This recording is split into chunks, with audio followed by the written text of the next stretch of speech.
Eh bien, bonjour à toutes et à tous.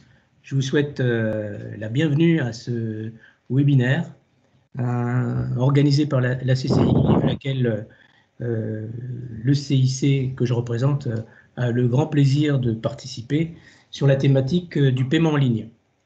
Alors, dans le cadre de cette thématique, je serai accompagné par Sandro Di Bernardi, voilà, qui se présente et qui se présentera d'ailleurs tout à l'heure. Hein, je serai aussi accompagné de Sébastien Del Barrio, qui est gérant d'une agence web et qui lui aussi se présentera quand il sera disponible. Voilà.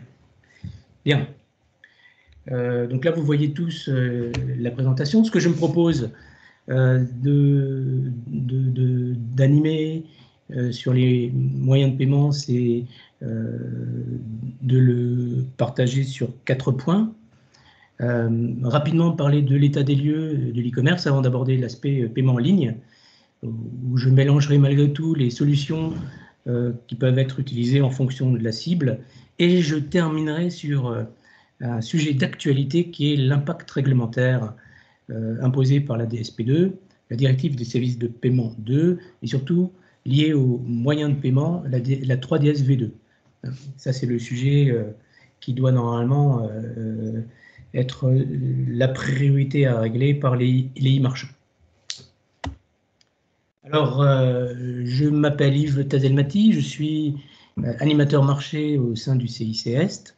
J'interviens dans le groupe sur des sujets comme la monétique et l'e-commerce. Et notamment, dans ce cadre-là, je déploie différentes solutions qu'on étudie aussi dans le groupe, puisqu'on fait aussi de l'innovation, qu'on propose des solutions intéressantes. Des solutions intéressantes qui se déclinent avec des produits que je présenterai rapidement à la fin, comme Monético Paiement pour toute la solution e-commerce, Monético Paiement qui permet d'intégrer les différentes mêmes briques de paiement, que ce soit CB, Visa, jusqu'à intégrer aussi LivePay, on en parlera aussi brièvement, ou Paylib. Voilà, et je cède maintenant la parole à Sandro pour qu'il puisse également se présenter. Bonjour à toutes et à tous. Je suis à la base commerçant à Metz. J'ai eu jusque 5 établissements dans la ville de Metz, mais je suis aussi impliqué au sein de la Fédération des commerçants, président d'une association de quartier, au sein de l'agence de l'Office du tourisme et surtout dans le cadre présent, le président de la société Bonjour Card, qui édite le concept Bonjour Metz à Metz particulièrement, et dans 3 autres villes, à Cagnes-sur-Mer, à Saint-Étienne et à Caen, où on a développé une solution d'attractivité du centre-ville pour permettre aux commerçants de retrouver une concurrence loyale par rapport à 2 phénomènes que sont les zones commerciales et le e-commerce. Donc on a une solution qui permettra, et qu'on vous développera tout à l'heure, qui permet d'utiliser justement les canaux digitaux que sont le e-commerce pour le commerce physique. Merci. Donc, je vais poursuivre en attendant l'arrivée de Sébastien. Alors là, j'apparais peut-être sous le nom de Jean-Marc, donc j'avance pas masqué, hein, mais sachez que c'est bien moi qui parle. Je suis confortablement assis et installé dans son fauteuil, et je vais donc poursuivre cette présentation. Donc, l'état des lieux concernant l'e-commerce, ce sont des sujets qui sont diffusés par la FEVAD et qui rappellent un petit peu l'évolution non seulement du chiffre d'affaires web, mais ça, il n'y a rien de surprenant, vous le savez, vous le mesurez, l'importance aussi et le poids du chiffre d'affaires qui ne cesse d'augmenter avec des transactions toujours plus nombreuses. Là aussi, on se rend compte que, d'après les statistiques, les parts de marché continuent et toujours à progresser.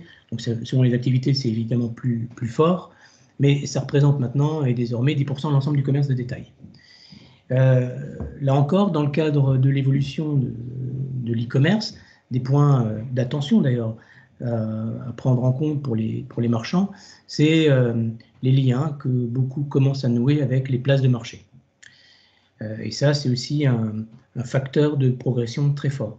Alors évidemment, quand on parle de places de marché, on parle de différents liens, mais bien entendu, il y a des briques de paiement qu'il faudra savoir intégrer et donc il faudra tenir compte. Alors, le web attire du monde, toujours davantage.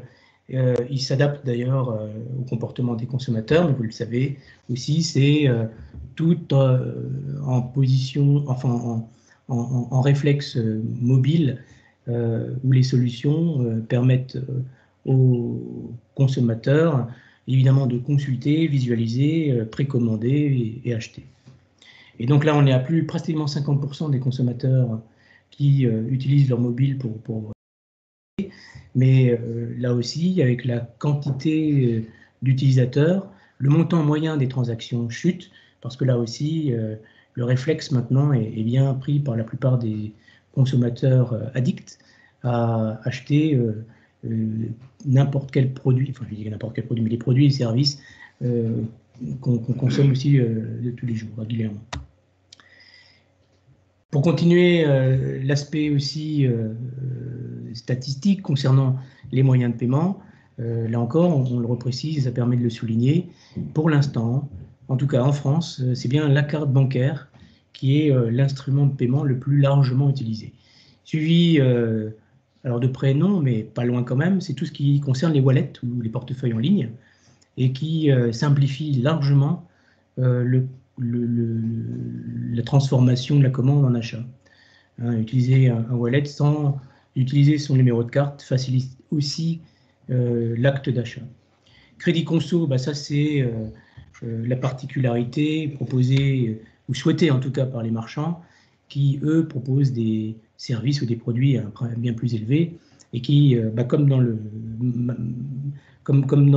des magasins de proximité, propose le 3 ou le 4 fois comme levier qui permet de stimuler la vente et de faciliter en tout cas l'acte d'achat. Virement et prélèvement, ce sont des moyens de virement ou d'encaissement, de paiement ou d'encaissement qui sont confortables, beaucoup moins utilisés en France, alors que c'est largement plus utilisé dans d'autres pays, plus particulièrement l'Allemagne par exemple, et qui pourrait, avec l'évolution des réglementaires, s'étendre. Donc c'est aussi un moyen de paiement à prendre en compte. Enfin, en tout cas, surtout pour les activités qui proposent du service, des petits produits ou de la récurrence dans leur méthode d'encaissement. Les autres de paiement, bah, c'est des écosystèmes entre la carte privative, les chèques cadeaux. Là encore, c'est des moyens d'encaissement qui sont nombreux, multiples, et qui, selon les activités, méritent vraiment d'être pris en compte. C'est quand même pas rien. Là, on parle de 3,7%. Ça peut être bien plus élevé selon le type d'activité, et donc ça paraît important d'en tenir compte. Je prends le cas, par exemple, de la restauration. Eh bien, le ticket resto dématérialisé prend du coup une majorité dans l'encaissement, et à mon avis, c'est un point important à prendre en compte lorsqu'on est dans un site marchand, qu'on propose du livret emporté dans ce type d'activité. Et on parle d'international aussi, là encore, ce sont des facteurs de croissance dans l'e-commerce. Et là, pareil, dans le cas des encaissements, on en parlera aussi après, il faut être en mesure d'adapter son outil d'encaissement pour permettre à des clients étrangers de payer avec leurs propres outils, de respecter un peu leur culture de paiement, qui ne sont pas forcément les nôtres. Hein. Chaque pays, chaque acteur ou acheteur a ses propres habitudes pour effectuer des paiements. Voilà, donc là, vous l'avez vécu, il y a eu un impact fort de cette crise sanitaire que tout le monde subit. Certains ont pu en tirer leur épingle du jeu, mais là, clairement, l'impact Covid a largement stimulé cette fameuse transition numérique où beaucoup ont pu accélérer, en tout cas, le développement de leurs solutions et notamment ont permis, pour certains, rapidement de répondre aux attentes de leurs clients qui veulent, pour la plupart, éviter le contact, qui préfèrent commander en ligne et qui vont peut-être pour certains chercher leurs produits en magasin, ou en tout cas se le faire livrer. Voilà. On peut peut-être rajouter une petite chose, que quand on parle de Wallet ID aujourd'hui, en fait, c'est un identifiant qui permet de reconnaître le consommateur, l'acheteur, Et dans le wallet, il y a plusieurs solutions qui sont proposées, comme le numéro de téléphone portable de la personne qui peut identifier le client, qui peut être également une carte NFC ou bien l'empreinte digitale ou toute autre biométrie qui se déploie aujourd'hui de plus en plus. Oui, alors ça c'est un point qu'on abordera aussi, notamment avec certains écosystèmes qui se développent, qui existent déjà depuis quelques années. Il y a notamment l'AFP, entre autres, une solution qui propose cette méthode d'encaissement par wallet, où vous téléchargez une application sur votre smartphone, vous la liez à votre carte bancaire, et ça permet pour l'acheteur, en tout cas, plutôt que de communiquer son numéro de carte bancaire, eh bien, ou de flasher un QR code et donc d'utiliser son application pour effectuer le règlement, ou alors via le web, par exemple, de saisir son numéro de téléphone pour confirmer un paiement, plutôt que de saisir un numéro de carte et rentrer dans ce cheminement assez lourd, qui est le 3DS, mais qui est de toute façon obligatoire. Mais là, effectivement, l'avantage de ce portefeuille, de ce porte-monnaie électronique, pour certains, c'est cet avantage de simplifier l'acte d'achat. On parle réellement de fluidifier le parcours commerçant. La limite de cette solution, c'est le nombre d'enrôlés. Voilà. C'est ce qui peut être un frein, peut-être, pour certains commerçants. Et bon, comme toute solution, il faut bien qu'un jour ça démarre. Hein. PayPal ne s'est pas étendu dans le monde entier d'une manière instantanée. Donc là, de la même manière, des solutions un peu particulières ou un peu locales répondront largement aux attentes du commerçant, comme celui de son acheteur. Je tiens à préciser d'ailleurs que dans le cas des wallets, il y a une particularité aussi lorsque le prestataire se propose en établissement de monnaie électronique, que vous transformez ce paiement carte bancaire en monnaie électronique qui devient un paiement irrévocable. Donc c'est intéressant pour le commerçant d'être payé d'une manière irrévocable et de proposer ce type de solution. L'inconvénient, comme je le disais auparavant, c'est que c'est un écosystème. Il faut un certain nombre d'acheteurs pour que ça soit réellement intéressant. Et puis, il y a un coût. Voilà. Mais ce coût, par rapport à d'autres solutions, reste tout à fait acceptable compte tenu de la force de cette solution en termes de garantie de paiement et de risque d'impayé très limité, voire proche de zéro. Mais toi, tu as aussi une autre solution, hein, Sandro, je te laisserai le soin d'en parler aussi après. Oui, ben on la présentera tout à l'heure. Ok. Voilà, donc en résumé, les évolutions, enfin l'évolution des achats, enfin du comportement des consommateurs sont fortes. Là, les modes de livraison sont larges, et plus particulièrement celle la plus largement utilisée reste la livraison à domicile, pour ceux qui sont souvent plus souvent d'ailleurs au bureau et qui veulent être sûrs d'être livrés, bah, il y a aussi la possibilité, si peu que l'employeur l'accepte, d'être livré au boulot. Il y a les points relais, qui sont des solutions très confortables. Et puis, bon, bah, il y a tout l'aspect click and collect, qui lui démarre fort, qui dans certains cas de figure est un avantage pour le commerçant, puisque ça lui permet de faire venir dans sa boutique encore des clients qui ont désiré emporter leurs produits, et peut-être le cas échéant, évidemment, peut-être de vendre des produits additionnels. Mais là, peut-être toi, tu as aussi une expérience dans ce domaine-là, Sandro, non, dans le click and collect? Ben, en fait, ce qui se passe, c'est que sur la plateforme Messine, local qui est un très petit Amazon qui en fait a permis de collecter les databases, donc les inventaires des commerçants locaux, de les injecter dans une base de données intelligente qui se diffuse automatiquement sur les marketplaces nationales et internationales. Donc en gros, on n'a pas besoin de développer un site internet très complexe ou très cher. Il suffit tout simplement d'envoyer sa base de données avec son inventaire de ses produits, qui peut être seulement les produits qu'on a en stock dans le magasin, mais également tout l'inventaire de ses fournisseurs, ce qui fait que ça étend la diversité de tous les produits à l'ensemble des commerçants et des clients. Et donc, on a la possibilité de transmettre ce fichier, cet inventaire, à cette base de données connectée à toutes les marketplaces. Donc, on est un espèce de hub qui diffuse l'information auprès de toutes les marketplaces existantes, que ce soit Amazon, Cdiscount, Rakuten, etc., etc. Et il se charge également de gérer la logistique, c'est-à-dire d'imprimer le bon de commande, de le faire parvenir au commerçant. Il n'a plus qu'à emballer son produit, le transporteur vient, enlève et livre. Alors, il y a deux intérêts, c'est qu'on s'ouvre un marché national et international sans vraiment d'effort particulier. Et le deuxième, c'est qu'on est en capacité également de faire retomber les informations sur une marketplace locale. Donc, l'avantage de l'international, c'est le chiffre d'affaires, et la marketplace locale, c'est de faire venir du client dans le commerce physique également. Donc ça, c'est une expérimentation qui existe à Metz depuis quelques années déjà. Merci. Bon, de toute façon, c'est une expérience qui peut s'étendre à d'autres villes, de toute manière. Tout à fait.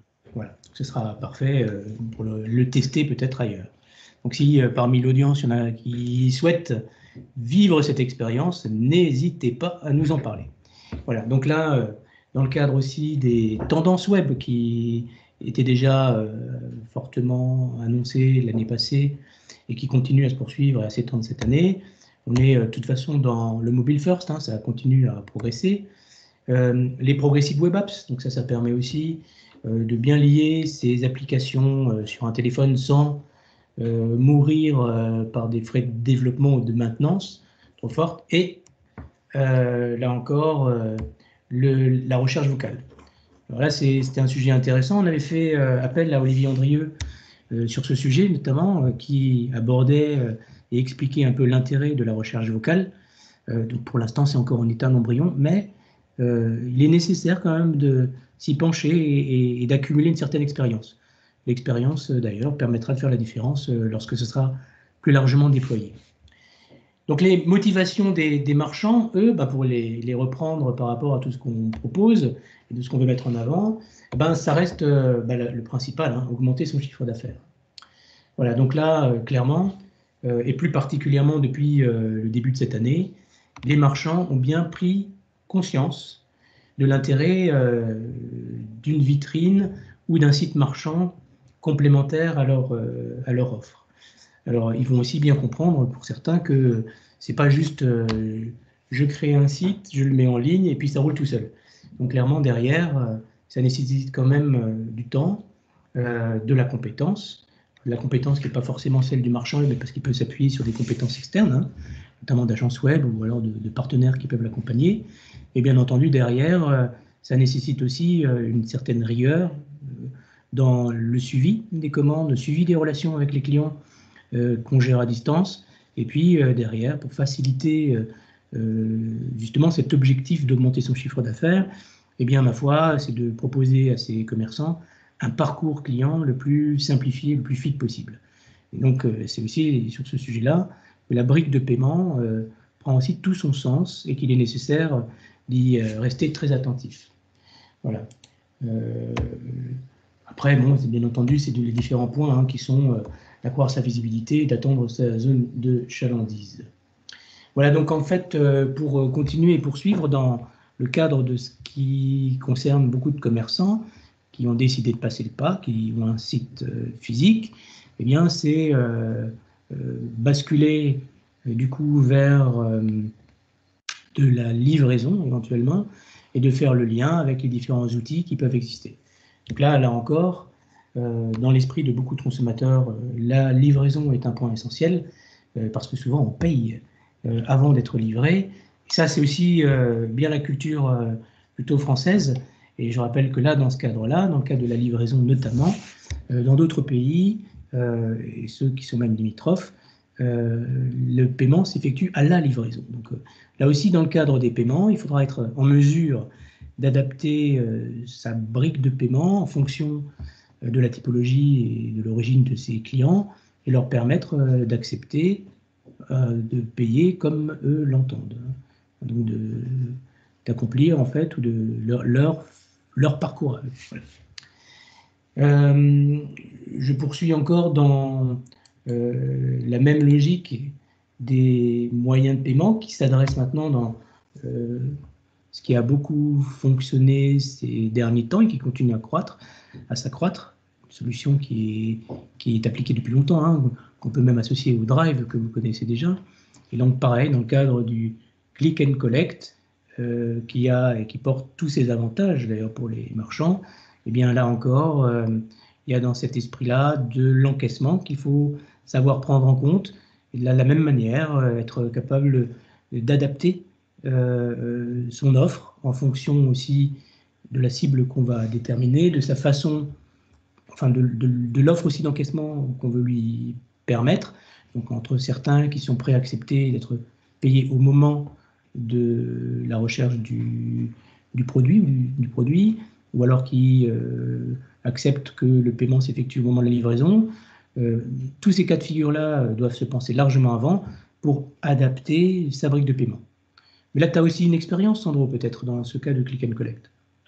Ben, en fait, ce que je voudrais compléter également par rapport à tout à l'heure, on parlait d'augmenter le chiffre d'affaires pour les commerçants, qui était la règle numéro 1 d'éventuellement l'évolution vers le e-commerce. Mais il ne faut pas oublier qu'on est dans une période qui est quand même très complexe et très compliquée aujourd'hui, et que peut-être une des premières motivations d'un commerçant, c'est déjà d'essayer de maintenir un chiffre d'affaires plutôt que d'essayer de l'augmenter, parce qu'il y a une érosion qui se fait de façon naturelle, justement.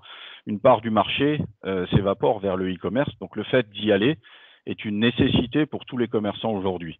Ça devient également une complémentarité, puisque le fait de se mettre également sur le e-commerce permet non seulement de s'ouvrir la vitrine vers des horizons beaucoup plus lointains, mais aussi d'avoir une visibilité locale, puisque le fait de s'attacher au click and collect, et là c'est exactement la plateforme dont on parlait tout à l'heure, on a des expériences qui sont assez étonnantes, puisque je vais vous partager une petite expérience. Cette plateforme dont je vous ai parlé tout à l'heure a été prendre des produits chez un commerçant physique sans lui demander son autorisation, et les a diffusés sur la plateforme en augmentant le prix par rapport au prix que le commerçant diffusait dans son magasin. Donc on retrouvait les mêmes produits du commerçant sur la plateforme de type e-commerce avec des tarifs plus élevés. Et cette plateforme vendait des produits. Pourquoi? Parce qu'il y avait des clients que le commerçant ne touchait pas, avec des distances plus importantes, mais avec des coûts plus élevés. Donc cette plateforme est allée faire ses courses chez le commerçant en achetant le matin les produits et en les livrant au client final. Au bout d'un mois, la plateforme est allée voir le commerçant et lui a dit bah, écoutez, voilà, moi je suis client chez vous, j'ai consommé pour euros de produits. Est-ce que ça vous intéresse aujourd'hui d'être diffusé à travers ma plateforme? Et c'est comme ça que la plateforme s'est développée localement autour de la Moselle, en proposant aux commerçants locaux de s'ouvrir vers un marché beaucoup plus large, alors que les prix étaient plus élevés. C'est assez surprenant, mais si vous prenez des plateformes comme Amazon, etc., vous avez une population tellement grande d'acheteurs que certains ne font pas la démarche de comparer les prix systématiquement, et ces 4 ou 5% de clients qui achètent sans regarder le prix représentent une manne énorme pour le commerçant local.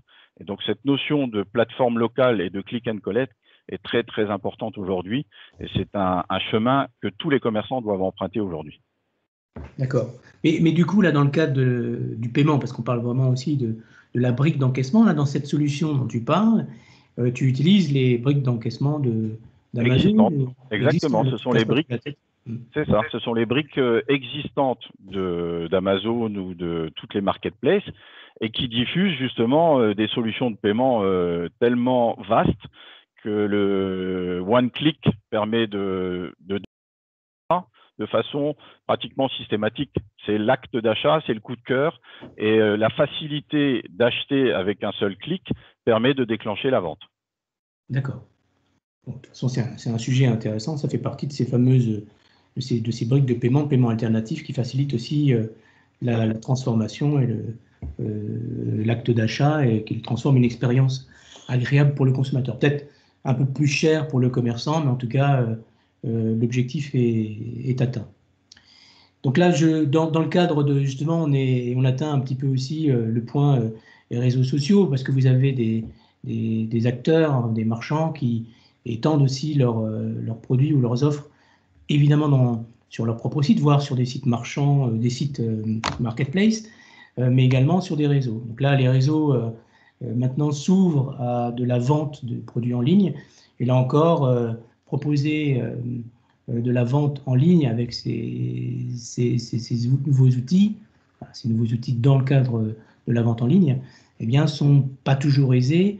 Mais là encore, des solutions alternatives existent où on peut, par exemple, lier un produit à une page de paiement qui ne nécessite pas forcément un site Internet. Donc là, je prends l'exemple d'une solution que le groupe propose, qui s'appelle PayPro, et qui est en fait un formulaire d'encaissement, un lien, une URL, qui est hébergé sur les serveurs de la banque de manière tout à fait sécurisée. Et ce lien peut être attaché à un produit, un service. Et lorsqu'on est sur un réseau social, il suffit de cliquer sur le lien pour basculer sur la page d'encaissement. Mais Sébastien, tu as peut-être un avis à apporter là, si tu es parmi nous. Ça permet de faire un point aussi sur des offres que tu proposes toi aussi auprès de tes clients. Est-ce que vous m'entendez ou pas du tout? Oui, moi je t'entends. Ok, super. Bon, on part du principe du coup que tout le monde m'entend. Bonjour à tous, je suis arrivé un petit peu en retard sur cette présentation. Donc, pour me présenter rapidement, je suis Sébastien et je gère une agence de communication web de à peu près 50 salariés et 850 clients, tous de la taille TPE-PME, donc dont beaucoup de commerçants. Pour revenir sur ce que tu disais, Yves, ouais, effectivement, maintenant les réseaux sociaux qui étaient là plus pour la visibilité se mettent également à la vente. Maintenant, attention, un site internet, même si effectivement le groupe propose la solution dont tu viens de parler, qui est très très bien dans plein de cas de figure, sur un site internet, de la vente en ligne comme ça, par exemple, là, si je prends l'exemple des vêtements, le gros avantage qu'on peut avoir avec un site internet, c'est de pouvoir mettre ce qu'on appelle par exemple des déclinaisons, c'est-à-dire que le pull rose, je peux cliquer pour le voir en bleu, je peux le voir en rose, en violet, en couleur que je veux. Et ça peut modifier le prix automatiquement en fonction même de la taille. Si je le prends en bleu et en S, ce ne sera pas le même prix qu'en violet et en L. Par exemple, c'est des outils aujourd'hui, c'est des possibilités qui sont propres encore aujourd'hui au site internet. Je ne dis pas que demain les réseaux sociaux ne vont pas le faire, mais en tout cas, ça permet quand même de faire beaucoup plus de choses sur un site. Et pour rebondir sur ce qui était dit sur la slide avant, c'est vrai que les commerçants peuvent hésiter à passer le pas du site e-commerce. Et j'ai une anecdote, moi, assez rigolote. Une dame dans le 78 qui faisait des cours de couture et qui vendait des patrons. Ça a bien marché d'ailleurs pendant le Covid, parce que les gens s'ennuient un peu. Mais qui vendait des patrons de couture, nous a appelé au bout de 3-4 mois en disant au secours, j'ai vendu un patron et un sac à envoyer en Nouvelle-Calédonie, alors qu'elle a toujours vendu à 5-10 km autour de chez elle avant d'avoir son site. Donc c'est vrai que ça donne le site e-commerce et encore plus avec les plateformes de marché, comme disait tout à l'heure l'intervenant précédent, donne une visibilité énorme sur Internet. Le seul petit truc auquel il faut faire attention sur les places de marché, c'est que si vous vendez un produit qui n'est pas entre guillemets un peu atypique ou un peu unique, vous allez vous battre sur du prix. C'est-à-dire que, je ne sais pas, vous vendez un téléphone Samsung, tout le monde vend du téléphone Samsung et c'est à celui qui va le vendre le moins cher. Donc, les plateformes de marché sont hyper intéressantes si vous vendez des produits qu'on ne peut trouver que chez vous, en tout cas qu'on ne trouve pas partout. Ça, c'est quelque chose auquel je vous invite à vous ouvrir parce que c'est vraiment très, très puissant comme outil de vente. Merci pour cette précision. De toute façon, là, dans le cadre aussi de ce que tu as annoncé, donc on arrive à synthétiser ce que tu évoquais dans le cadre d'un site marchand, que ça reste quand même la solution idéale pour vendre des produits, surtout si ces produits se déclinent en différentes qualités. Tu citais avant les tenues, les vêtements, effectivement, il y a des tailles, il y a des couleurs, il y a la matière, donc forcément, c'est plus intéressant de le proposer sur un site marchand. Et là encore, je rajoutais aussi que pour faciliter, pas la visibilité, mais surtout la transformation d'achat, c'est le mode de paiement qui, lui, va être aussi prépondérant dans la décision d'achat. Si moi, en tant qu'acheteur, je ne trouve pas la solution qui permet de me rassurer ou qui simplifie pas mon parcours d'achat, je ne le prendrai pas. On a souvent des exemples où, confortablement installé dans son fauteuil, au moment de payer, il faut récupérer sa carte ou chercher son téléphone si on est juste à côté de soi pour valider un paiement. Avec des écosystèmes qui le proposent, que ce soit PayPal ou l'AFP par exemple, eh bien on outrepasse un petit peu ces contraintes tout en les garantissant, en tout cas en garantissant le paiement et en facilitant le parcours d'achat. Voilà, donc ce que je propose encore, c'est, je redonne la parole à Sébastien pour qu'il, là aussi, présente ces solutions dans le cadre des sites et puis des moyens d'encaissement qui sont intégrés. Alors, ouais, et pour rebondir sur juste la slide d'avant, effectivement, les plus gros pour Amazon, pour ne pas le citer, aujourd'hui, vous pouvez commander sur Amazon sans systématiquement sortir votre carte. C'est ce que disait tout à l'heure aussi Sandro, où on peut payer en un clic. C'est d'ailleurs la volonté première d'Amazon, c'est de déclencher des achats en le moins de clics possible. Aujourd'hui, moi qui suis un consommateur d'Amazon, c'est rare, il me demande ma carte pour vérification certaines fois, mais les 3/4 du temps, je ne mets même plus ma carte. J'achète, ça y est, j'ai acheté. On parlait aussi de différents moyens de paiement. C'est vrai qu'il faut en proposer plusieurs, et notamment si vous avez un panier moyen assez élevé. J'ai des fois les cas en disant mais moi je vends des trucs à entre 1000 et 5000 euros, ça m'arrive. Pas tous mes clients, mais ça arrive. Là, typiquement, il faut partir sur des solutions de paiement aussi en 3-5 fois.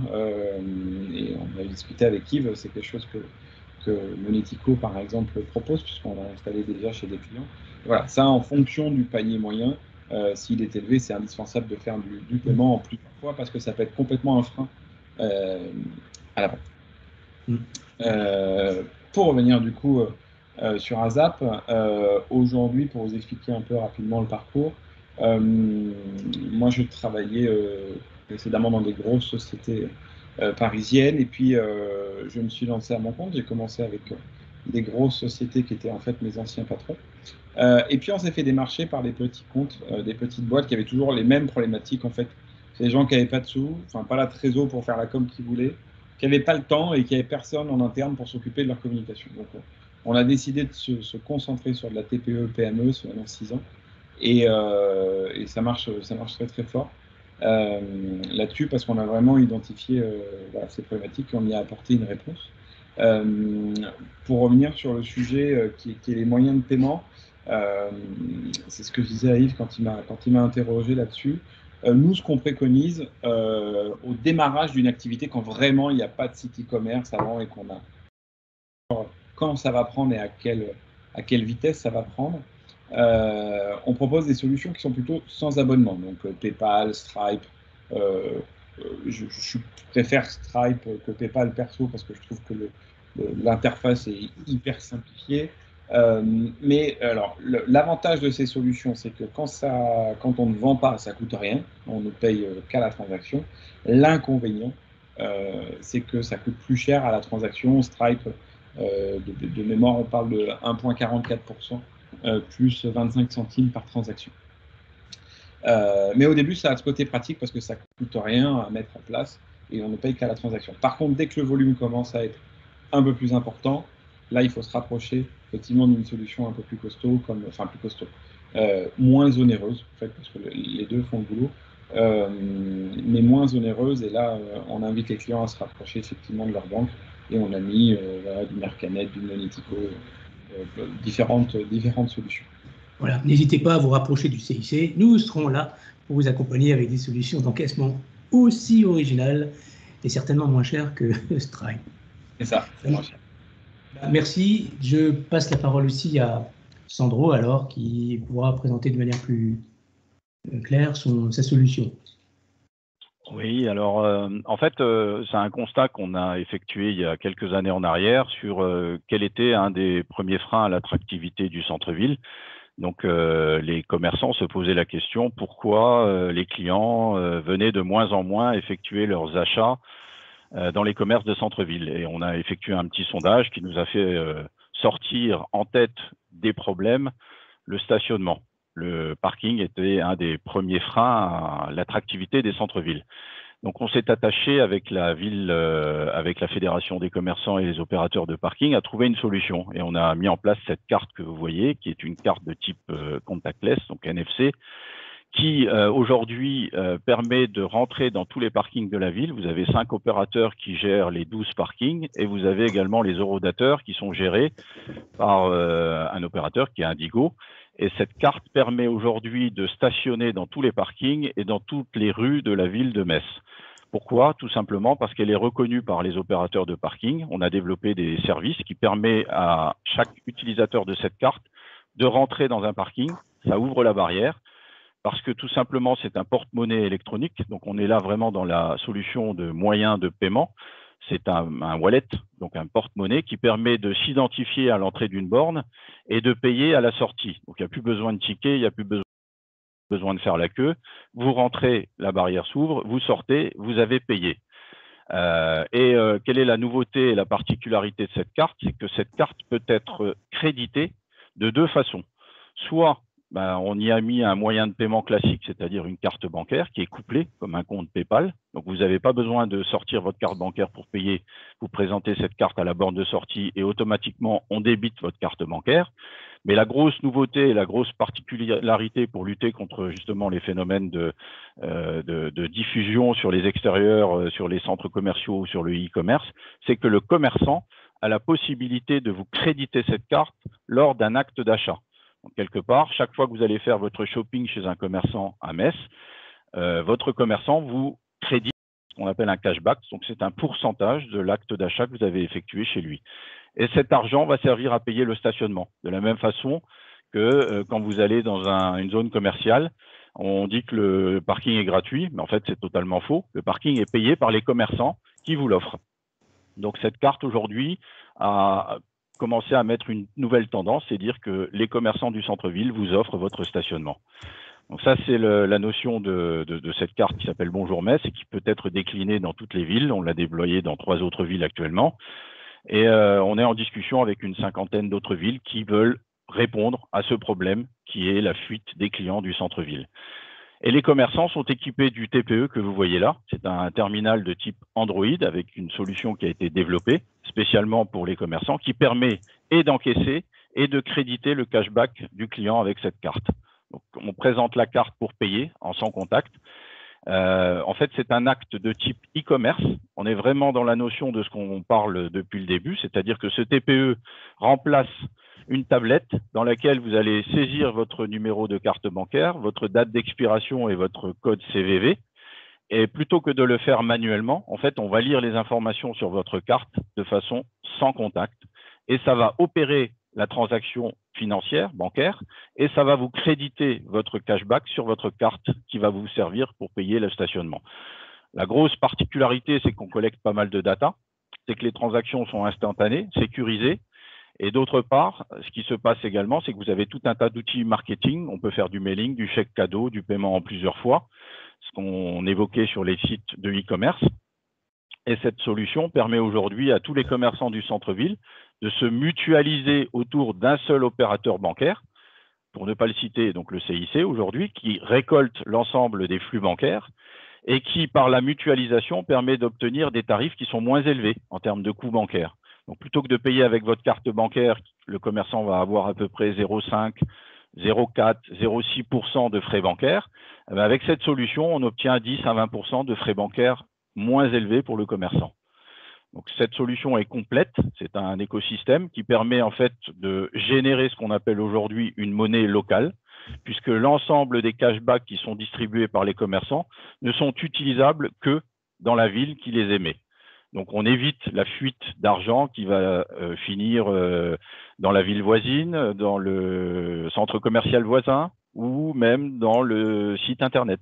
Donc, en faisant ça, c'est ce qu'on voit aujourd'hui avec ce graphique, on voit un petit peu les transactions qui sont faites de façon quotidienne et on a plusieurs accélérations qui sont dues à plusieurs événements, à l'addition de nouveaux parkings, à l'addition de nouveaux commerçants.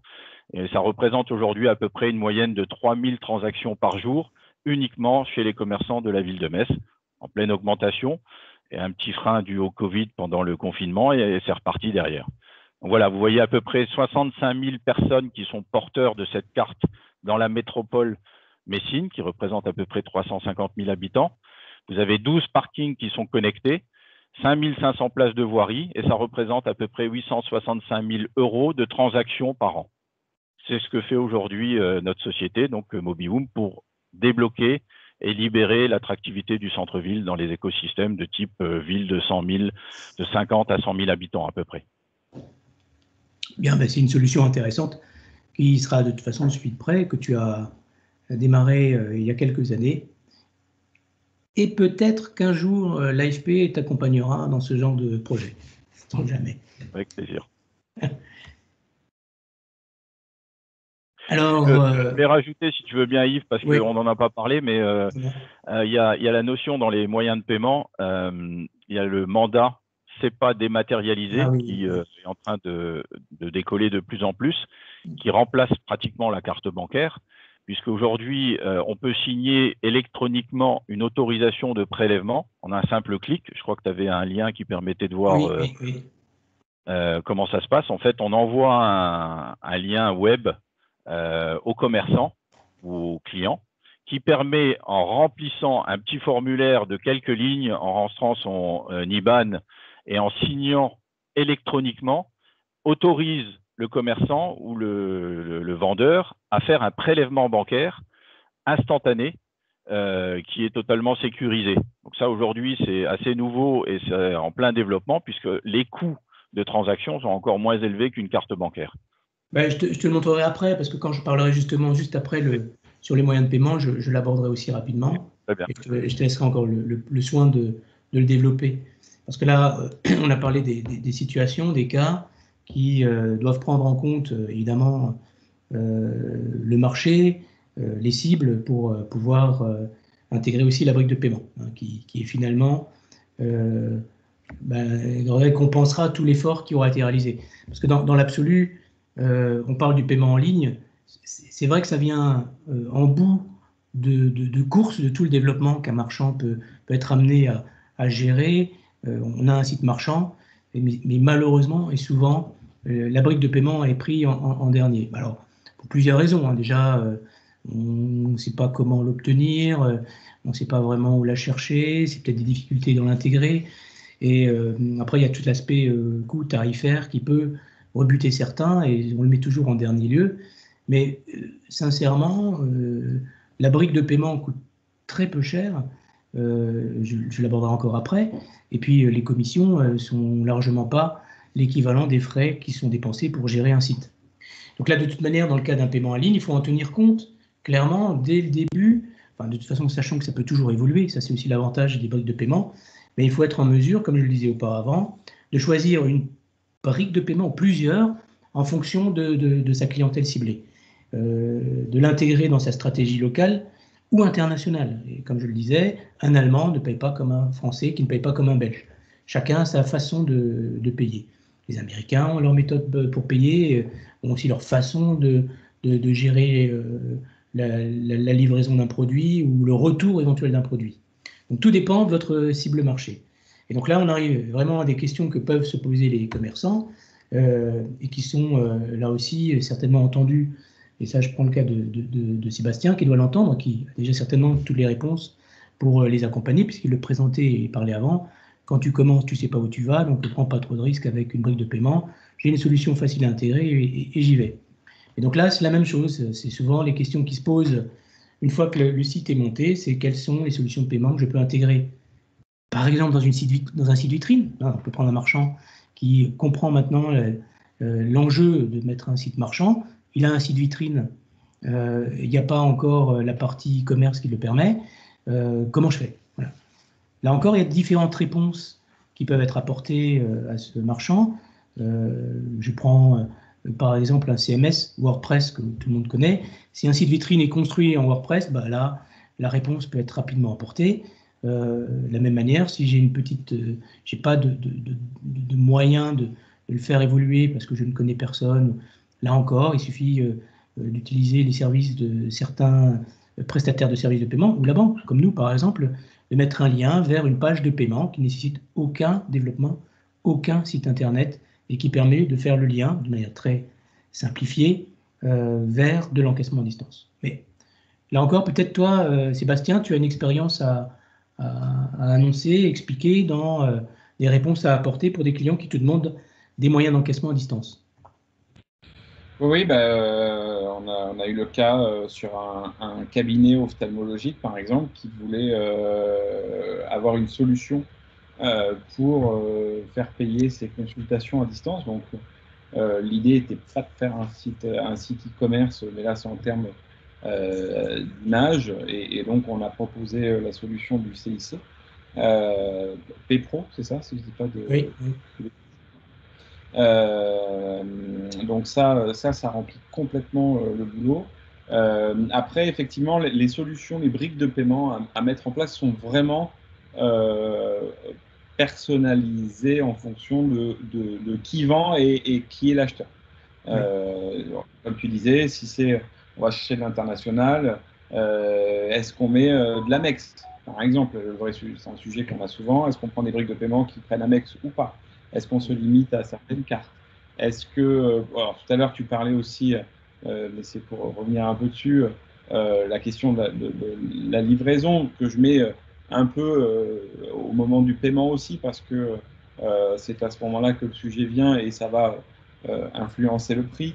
Mondial Relais, par exemple, c'est quelque chose qu'on met systématiquement parce qu'effectivement, ça donne beaucoup de solutions de livraison. Et les acheteurs aiment ça, avoir le choix. Voilà, de manière générale, si je regarde un petit peu les questions que je vois sur la slide, voilà, ça reprend. Donc, en fonction de qui achète et qui vend, il faut adapter. Les solutions de paiement dans le site marchand aujourd'hui sont de manière générale très simples à mettre en place, effectivement, parce que l'utilisation de CMS, que ce soit WordPress ou Commerce, PrestaShop, Magento, et j'en passe, ont toutes déjà des partenariats avec toutes les grosses solutions de paiement. Donc, c'est facile, solutions de paiement tierces et solutions bancaires. Et qui contacter pour intégrer les solutions de paiement? Une agence de communication et ou un webmaster. Attention, sujet critique, hein. Je vais vous raconter l'histoire de quelqu'un qui nous a appelé en catastrophe. Elle avait fait appel à un prestataire externe pour lui mettre sa solution de paiement, donc qui intègre sur le site. Sauf que quand vous installez une solution de paiement, alors certaines, vous avez la possibilité de le mettre en mode test. Seulement, vous ne le voyez pas en mode test quand vous mettez sur le site votre carte bleue, ça vous met paiement accepté, magnifique. Elle a mis, bon, alors après, les torts, on va dire, sont un petit peu partagés, mais elle a mis 1 an avant de se rendre compte que sa solution est restée en mode test. C'est-à-dire que tous les paiements qu'elle a eus pendant 1 an, les clients ont reçu les confirmations de paiement, elle a envoyé la marchandise, et c'est qu'au bout d'1 an qu'elle s'est rendue compte qu'elle ne touchait pas les sous sur le compte. Voilà, donc attention à qui Oui, oui, oui. vous faites appel parce que voilà, il peut y avoir aussi, c'est quand même un sujet. Donc c'était pas énorme, hein. Je crois qu'on parle sur l'année de 3 à 4 000 euros, parce que c'était un petit truc, et qu'elle avait une grosse activité en boutique à côté, donc c'était pas son activité principale, d'où le fait qu'elle ne soit pas rendue compte. Elle était en pleine expansion, c'était un spa. Elle était en train de racheter, elle faisait beaucoup de croissance externe, elle rachetait plein de spas, et elle ne s'est pas rendue compte tout de suite. Donc attention aux prestataires à qui vous faites appel, et faites bien des tests, etc. Et combien ça coûte? Comme je disais, il y a des solutions de paiement qui coûtent absolument rien à mettre en place, et puis il y en a qui sont plus coûteuses, mais plus rentables dès qu'on commence à avoir un peu de volume. Voilà, donc il faut adapter en fonction du volume ces solutions de paiement. Je parlerai brièvement encore des coûts d'ailleurs de ces différentes solutions et évidemment des points d'attention, comme tu l'as parfaitement souligné, dans les procédures que les banques imposent et qui sont effectivement plus longues que certains autres prestataires de services de paiement. Mais là encore, le suivi aussi d'une agence web qui maîtrise le sujet évitera ce genre d'incident. Et dans le cas des briques de paiement, des solutions, elles sont proposées, comme je vous le disais, par des banques.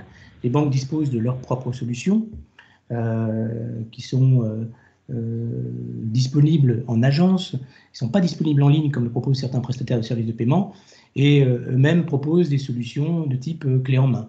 Donc on a des solutions, il n'est pas nécessaire forcément d'avoir un contrat à signer auprès de sa banque, donc, comme un TPE virtuel, en fait c'est un TPE virtuel, et on peut utiliser les services d'un prestataire de services de paiement qui lui va juste simplement vous demander un RIB. Bien évidemment, dans la mesure où il s'occupe de tout, de l'acquisition du contrat pour votre compte, la tarification sera forcément plus élevée. Et puis il y a les fameux porte-monnaies virtuels qui sont et qui vont continuer à se déployer parmi toutes ces solutions multiples. Là encore, eh bien, c'est du transfert de l'argent électronique, où il suffit de donner un identifiant mot de passe ou un numéro de téléphone, pas son numéro de carte, mais c'est une solution aussi très intéressante qui est sécurisée, assez liée d'ailleurs au téléphone mobile, donc qui fait partie aussi des préconisations d'authentification forte réclamées par la communauté bancaire et celle des réseaux d'ailleurs, et qui permet de valider les transactions d'une manière forte, parce que pour valider une opération, souvent on passe par son téléphone mobile et on s'authentifie par une empreinte, par exemple. Et comme les paiements alternatifs sont aussi présents dans le cadre ou d'écosystèmes locaux ou de propositions de valeur pour des non-résidents, eh bien, il y a aussi ce qui est en avant, et ce que proposait et présentait avant Sandro, le fameux prélèvement.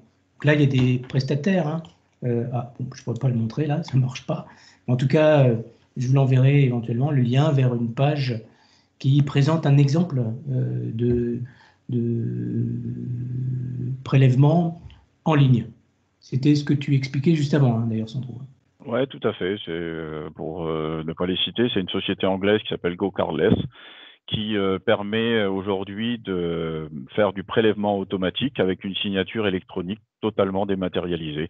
En gros, vous donnez l'autorisation à un tiers de prélever sur votre compte bancaire de façon dématérialisée et digitale en un clic. Donc, en l'espace de quelques secondes, vous évitez d'envoyer votre mandat à votre banque et à votre fournisseur qui mettent tous un temps de traitement qui est plus ou moins long, alors que là, vous le faites en ligne et le prélèvement peut s'opérer directement. Avec toutes les sécurités nécessaires, un prestataire ne peut pas prélever une somme sans que vous soyez informé et sans que vous ne la validiez. Donc, il n'y a pas de danger de ce côté-là. C'est tout simplement remplacer le papier et le stylo que vous envoyez à votre banque et à votre fournisseur. Vous le faites directement en ligne aujourd'hui et ce sont des moyens de paiement complètement alternatifs, rapides et sécurisés. Oui. Là, les banques proposent alors leur solution aussi de paiement en ligne. Donc là, c'est les différentes marques qui existent, que vous connaissez peut-être, où chaque banque va proposer sa solution. Alors certaines d'entre elles, comme le groupe Crédit Mutuel CIC et la Banque Populaire Caisse d'Épargne, ont développé leurs propres outils, alors que d'autres passent en marque blanche sur des solutions de type Atos Worldline. Donc là, c'est des solutions avec ou sans contrat vente à distance. Donc là, tous ces prestataires-là peuvent proposer des solutions avec ou sans contrat. Donc là, c'est le prérequis pour pouvoir vendre en ligne. Il vous faut passer ou par un prestataire de services paiement ou par une banque, signer un contrat. Donc il y a la nécessité de signer et de remplir un formulaire. Dans certains cas, c'est du formulaire en ligne. Dans d'autres, comme chez nous, c'est du formulaire contractuel papier, qui sont après ensuite dématérialisés, mais ne sont pas forcément, comme dans beaucoup d'autres établissements, un formalisme dans lequel on passe par une analyse et une étude de votre demande d'encaissement en ligne, en respectant après toute une certaine déontologie et une vérification de ce que vous allez proposer et vendre en ligne. Et en fonction, là aussi, de ce que vous allez vendre, de l'estimation du panier moyen, il y aura aussi un calcul au plus juste, au mieux, de la rentabilité de chacun d'ailleurs, du prix ou de la commission bancaire, qui en général est souvent moins cher que tous les autres prestataires. Les banques proposent des solutions, et d'autant plus si elles le développent elles-mêmes, qui ont un prix bien plus abordable.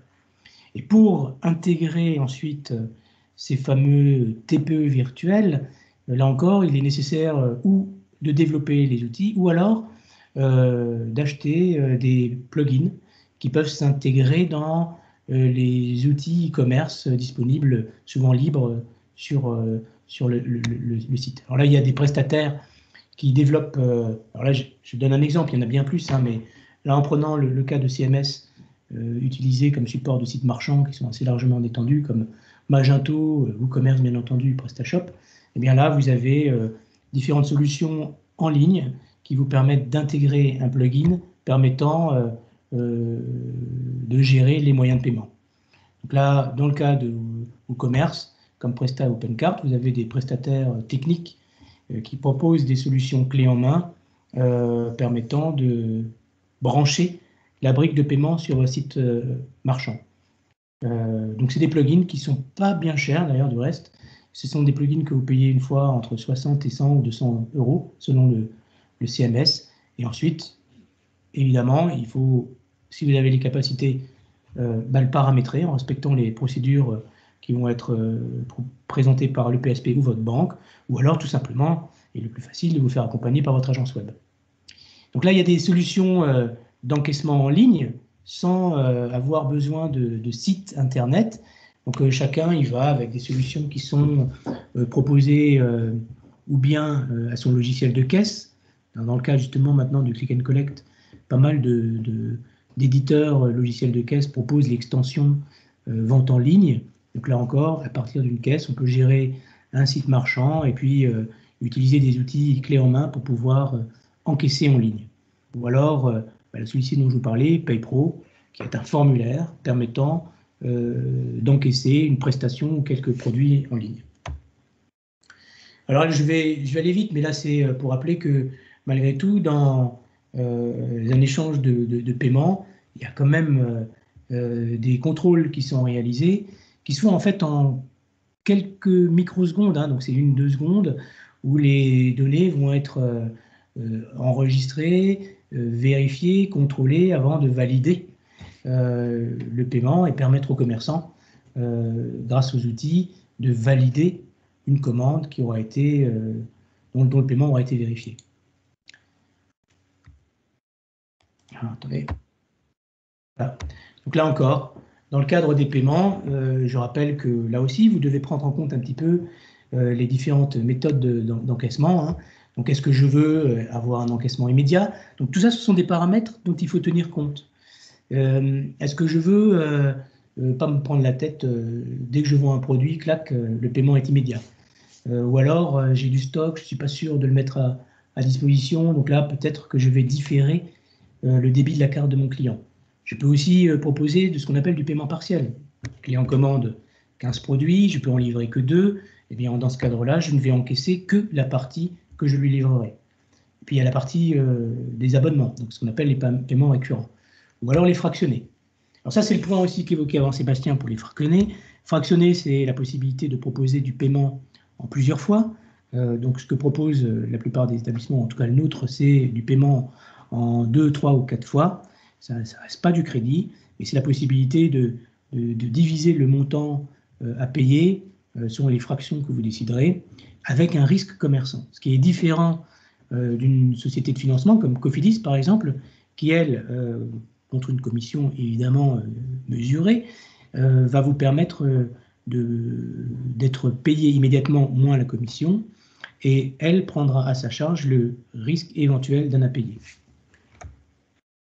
Voilà, donc après, il faut évidemment tenir compte de la devise, pour peu que vous vendiez à l'international, et là encore, d'utiliser des outils qui vont vous permettre de suivre les transactions qui seront passées sur votre site.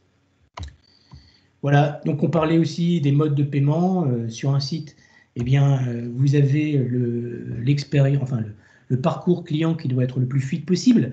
On parle du paiement express, donc c'est le one-click. Là encore, certains outils le permettent et autorisent ce qu'on appelle la tokenisation du numéro de carte, à savoir que le numéro de carte est enregistré sur le serveur de la banque et on utilise en fait un alias que le commerçant va pouvoir exploiter pour permettre l'encaissement du paiement d'une manière la plus fluide possible.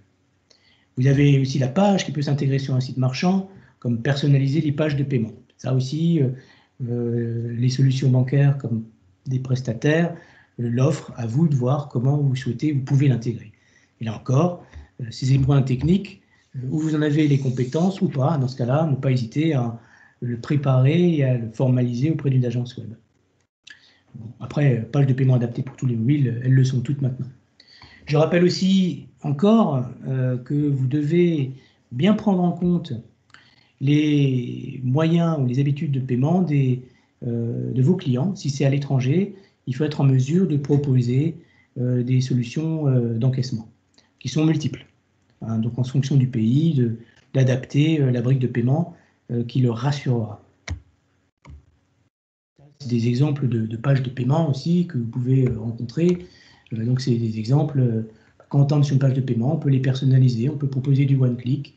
Là, dans le cas de l'AFP, qui est un écosystème, plutôt que de payer avec sa carte bancaire, on paye avec, par exemple, son numéro de téléphone. Ou alors, en 3 fois, on met ses coordonnées. Et si c'est accepté immédiatement, Cofidis, par exemple, prendra le relais. Là, c'est dans le cadre de ce que j'illustrais auparavant concernant les moyens de paiement. Dans chacun des pays, vous avez des méthodes d'encaissement qui ne sont pas forcément celles que vous avez l'habitude de vivre en domestique.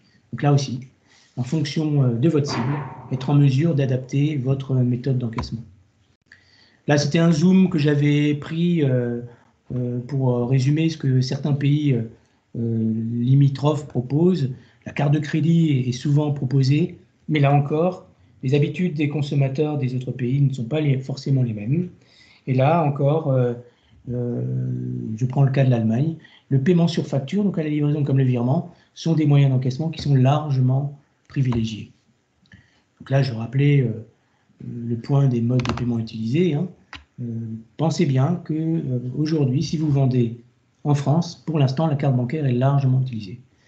Notez quand même le point des portefeuilles électroniques, enfin les fameuses wallets, qui sont des écosystèmes, mais qui font aussi la différence, et ce n'est pas négligeable d'offrir cette opportunité quand, selon votre cible, ça peut tenir entre 5 à 20% de vos clients. Des clients qui concrétiseront l'achat si vous proposez cette méthode de paiement en plus.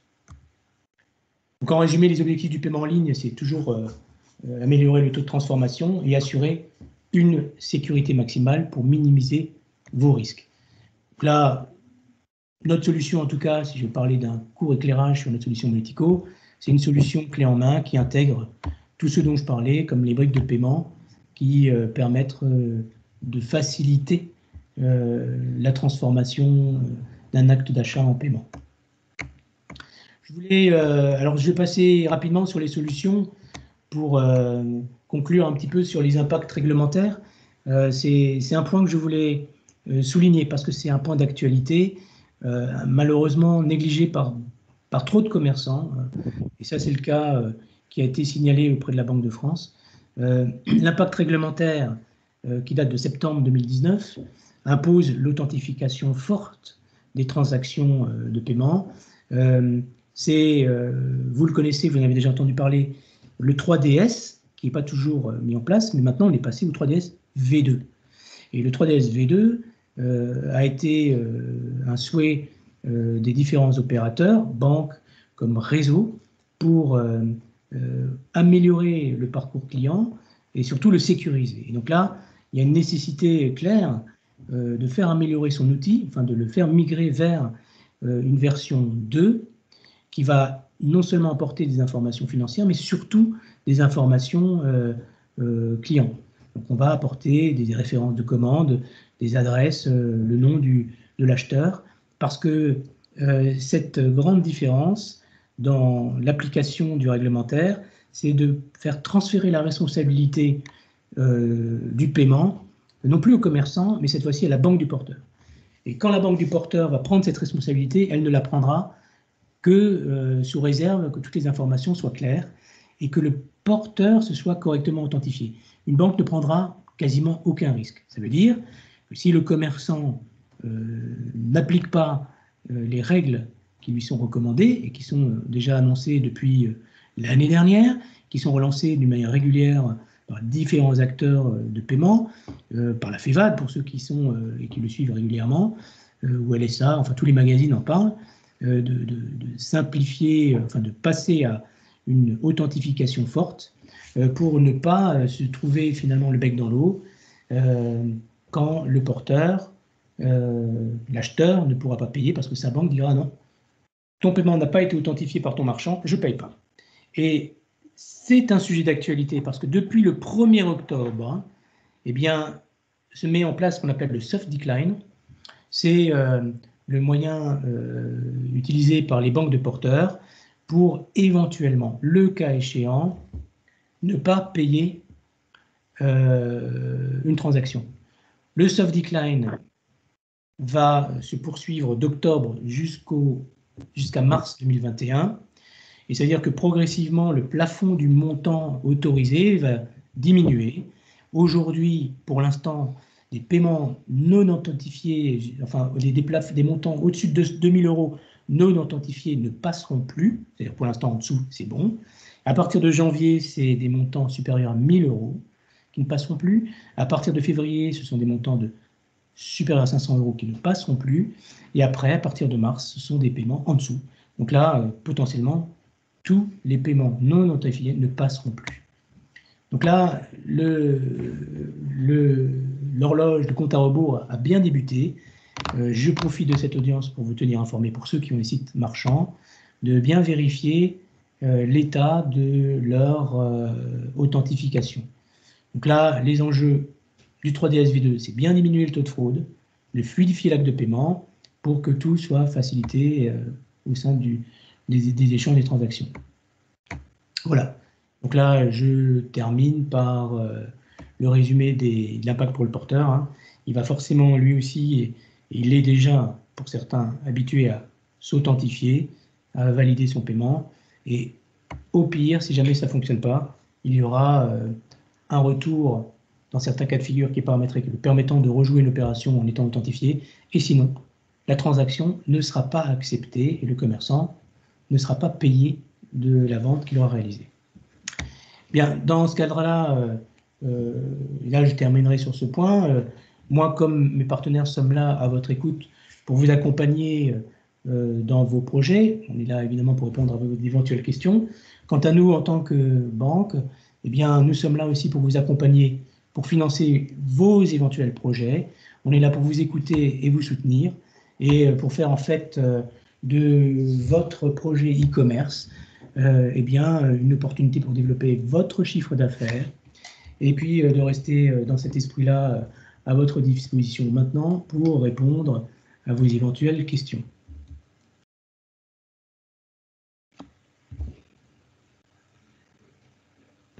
Voilà, en tout cas, si vous n'avez pas de questions, j'aurais été heureux d'apprendre finalement qu'on a été relativement clair. De toute façon, il y a un replay, hein, c'est ça, hein, de ce que tu disais.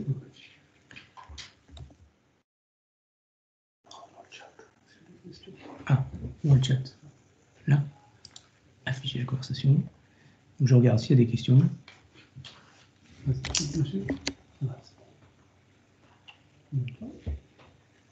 Pas de questions. Ah, pardon, pour Emeline, ça fait... J'espère qu'on a été quand même clair et que vous avez pu nous entendre, Emeline. En attendant, Yves, j'en profiterai pour préciser que notre solution est compatible 3DSV2, puisqu'elle fait appel à un tiers de paiement qui est déjà agrémenté et qui a déjà mis ses certificats à jour, puisque c'est le contrat VAD qu'on a avec le CIC. Oui, oui, oui. D'accord. C'est bien de le préciser, mais ça, on le rappellera encore. Et puis, si vous avez des questions, n'hésitez pas à nous écrire.